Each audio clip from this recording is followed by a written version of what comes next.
What's going on, everyone, and welcome to episode 27. Today, we are going to be talking about Stefon Diggs and not his play on the field, but kind of his play off the field on a yacht. And it's pretty stupid, to be honest. We're going to talk about that. And then CBS has their preseason, or I should say very, very early preseason rankings. They ranked their power rankings of all NFL teams. We're going to go through that list. And I'm going to give my take on what I think, whether they're accurate, not so accurate, and we'll go through the teams that they picked. But we will begin with Stefon Diggs, who kind of took over the mainstream headlines with this video. Take a look.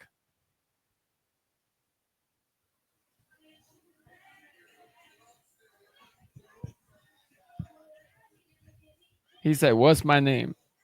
She said, "Daddy."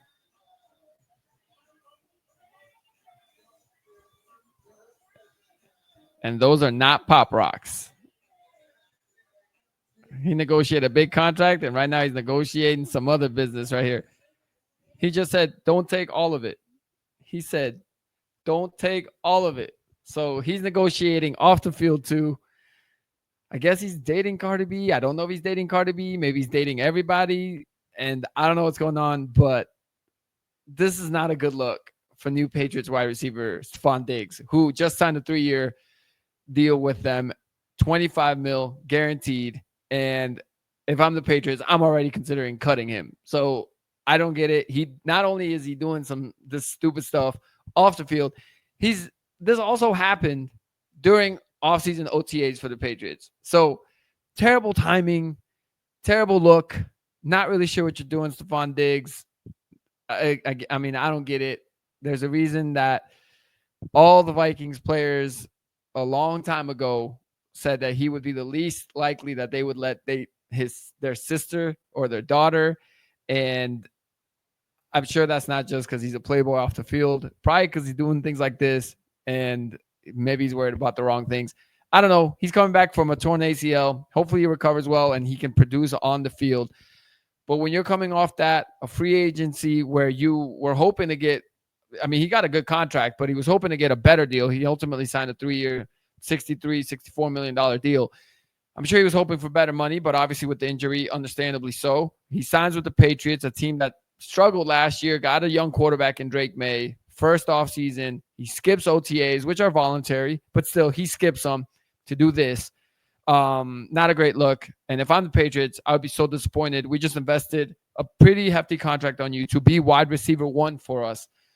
And this is what you're doing. So we'll see. Again, there was a voluntary workouts, but this is just not a good look. We'll see how the Patriots handle it. I'll tell you this much. If it was the Belichick Patriots, I think he'd be cut already. But it's a new day. You know, times have changed. I think Vrabel thinks similarly to Belichick, but obviously I don't know that you can cut him without other players just feeling like the organization is going to be really, really uptight, even though, from my opinion, that's not uptight. That's just being smart because you don't want a guy that's not really committed, especially coming off the injury and it being his first year with a new team. Like, you would want him to be there, getting acclimated to all his new teammates. Again, we'll see what comes out of that. But all right, we'll move ahead. So preseason rankings by CBS Sports. Look, I miss football. I've been dying to talk about football. Even offseason training programs and just seeing guys run around is at least getting us excited for football season. So I figured I'd go through this list real quick and see how we think CBS Sports did. Honestly, their top 10 list, I don't disagree with much. So we start number 1. They got the Eagles as the number 1 team, as they should be. This team didn't get worse. They won the Super Bowl last year. The tush push is still allowed as far as last time we checked. So they start with an advantage automatically. Instead of 1st and 10, it's pretty much 1st and 9 for them. So they're number 1 on this list. The Chiefs are number 2. Can't really argue it. Obviously, they're the AFC champs. I will say that I think when we think about regular season, I don't know that the Chiefs are going to be as good or, really be as dominant as they have been. I think their division has improved. The Raiders are going to be a little bit better. They got Geno Smith and Pete Carroll now. The Chargers, with Harbaugh last year being his first year, improved a lot. And I don't really expect them to be terrible. The Broncos last year started Bo Nix, and now I assume are going to be just as good or maybe a little bit better with some of the pickups that they've made in free agency. So I'm not arguing it, but you could, if this was flipped over and the Chiefs were 3 or 4 in this list, I would be okay with it too. Number 3 is Buffalo, which, I think these teams right here after the Eagles, these next 3, you could put in any order, and I wouldn't really argue it. I guess the number 4 team is Detroit, which from those 3, I would put them fourth just because obviously they lost both coordinators, offense coordinator, defense coordinator. Um, and they have Aiden Hutchinson coming off of the knee injury. And, I would say they were exploited a little bit with some weaknesses, but they were also really banged up. But, everyone was praising their defense at the end of the year and saying how good of a job Aaron Glenn did. And really, I mean, they got DJ Reed, which is a great corner pickup for them. But they also lost a corner. And so I think ultimately for them, they're bringing back a similar roster, and their coaching is kind of new, aside from obviously their head coach has stayed the same. Dan Campbell, great head coach, but I wouldn't be surprised. They were 15-2 last year. I wouldn't be surprised if this year they're 13-4. So again, I'm not really arguing it, but I think they're in the right place there behind the Chiefs and Bills. Those two you could flip flop. And even if the Lions were 5th behind Baltimore, who here is the 5th team on this list, I would understand that too. But Baltimore's 5, I get it. Same thing. They were 12-5 last year. Lamar is Lamar. He's great. And, they gave Derrick Henry a big contract, so that should maybe hopefully pay dividends for them. And you trust that he doesn't need to be on a contract year to be motivated to be the stud that he is. 6 is Washington, which I think is fair. I wouldn't be surprised if there's a little bit of a, kind of, I don't want to call it a regression because I think they got better in the offseason, but I think they're obviously going to catch people less by surprise. I think people now know Jaden Daniels is the real deal. So when they play Washington, they're not just going to, assume it's a W anymore. They're going to actually try to play up to their competition. And I think the Commanders have some respect now around the league. So, they were 12-5 last year. If they go 10-7 this year, I don't necessarily even think that they were a worse team. I just think that they caught people off guard last year with how good Jaden Daniels was and how big of an improvement that team had. Number 7 is the Packers. Yeah, I know. I'm a Vikings fan, so y'all could say I'm hating, but I do think there's a little high for them. Jordan Love is fine. They got a guard that they signed and gave a bunch of money to, so maybe that helps. Everyone obviously says they improved the wide receiver room because they got Matthew Golden, but it's a rookie wide receiver. You don't know what to expect. It's not really like their other receivers had a stud receiver that you can certainly depend on. I still think the wide receiver room is not great until Matthew Golden proves that he's a number 1 receiver. I think they still got a whole bunch of number 2 receivers on that team. Number 8 is the Rams. And frankly, I would have had the Rams above them because I think the Rams are a proven commodity. Last year, the only reason they struggled coming out of the gate is because they were full of injuries. And once they got guys healthy, they went on a run. They were, in the NFC Championship game, pretty much certainly a game away from a Super Bowl berth. So, again, Tampa at 9 here, a little bit high for my liking, but they play in the NFC South, which has the Saints, who are going to be one of the worst teams in the league, if not the worst team in the league. The Panthers with Bryce Young, who did play a little bit better, but still a team that I don't even expect to be 500. In Atlanta, which Michael Penix Jr. showed some signs, but I'm not convinced. Like, I need to see more. So, I think that's why they're number 9, but I think it's a little bit high. The Chargers are 10. I guess that's where they should be. But again, I think the Chargers are one of those teams that play in a tough division. They were 11-6 last year. And if this year they finish 10-7 or 11-6 again, I don't necessarily think that they didn't get better. I think they can still get better, but that they play in a tough division that got tougher because the Raiders, I think, are going to be better. Broncos at 11. Fair enough. Little high maybe for my liking. And so are the Bengals at 12. I mean, I guess that's where they should be because their offense is going to be super potent. But this team's going to give up like 50 points a game, in my opinion. Like, their defense is going to be horrible. Right now, they can't even get Hendrickson back. And they paid everyone on offense, and they have no money left for the defense, which wasn't a top defense anyway. They were 9-8 last year, and if they're 9-8 this year again, I would not be surprised. 13, you have the Vikings. Fair enough. They got J.J. McCarthy, unproven. So Vikings fans are all super excited, and they got a Super Bowl roster. Yeah, a Super Bowl roster if the quarterback is good. And we don't know that. So until we know that, I'm not ready to put the Vikings in a Super Bowl contender window. Like, yes, this is technically their Super Bowl window, but the most important position is quarterback. And we need to see JJ McCarthy stay healthy. And we need to see that he's a competent to good starting quarterback in the NFL. So, again, I'll say this. They were 14-3 last year. They could finish 12-5 this year and be a better team because they did, secure and shore up that offensive line. Their defensive line got better.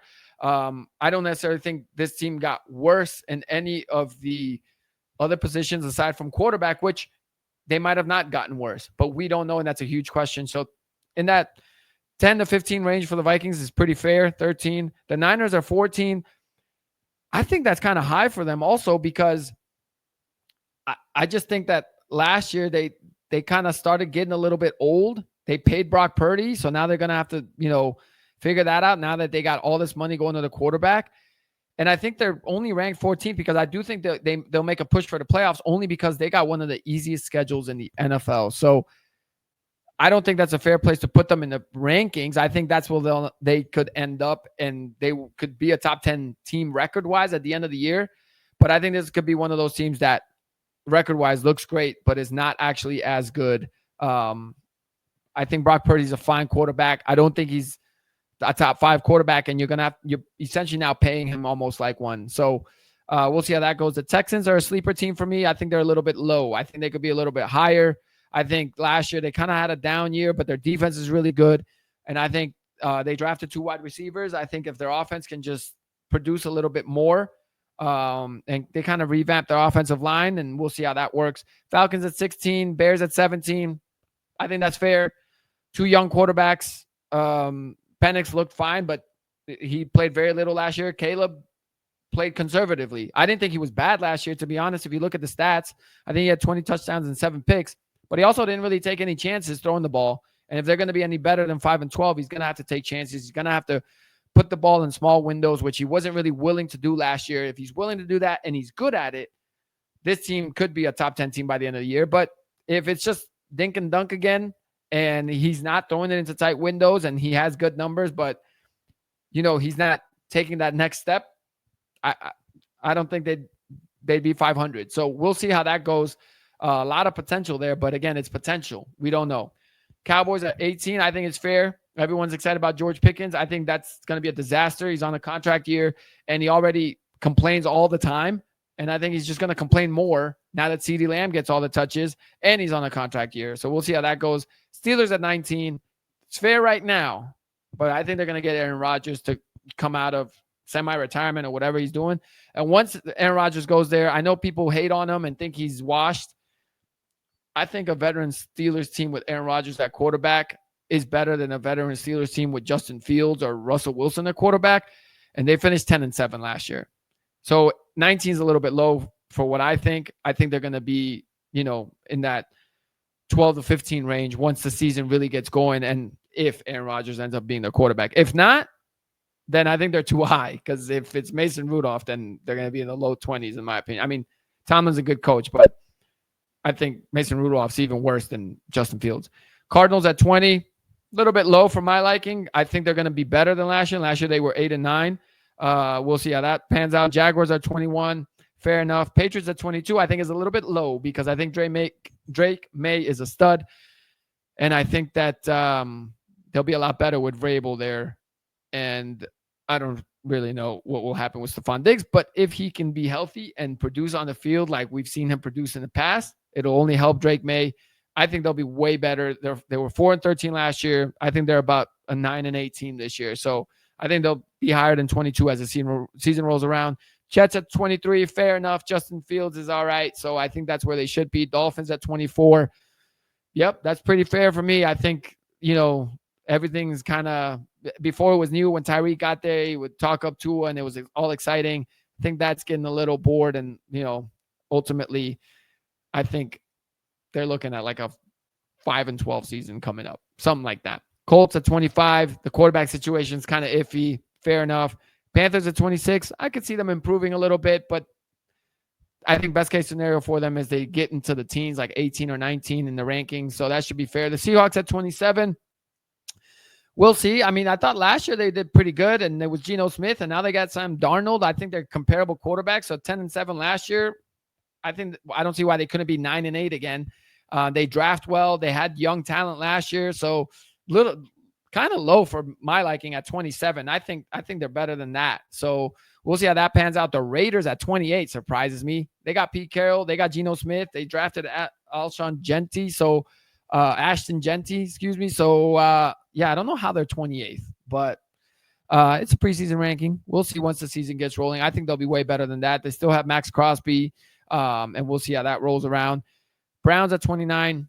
Frankly, I think this could be the worst team in the NFL. I like Kevin Stefanski as a head coach, and they were only 3-14 last year, but they always say if you have more than one quarterback, you have no quarterbacks. I think them drafting Shedeur and Dylan Gabriel and having Joe Flacco, I think that's tough.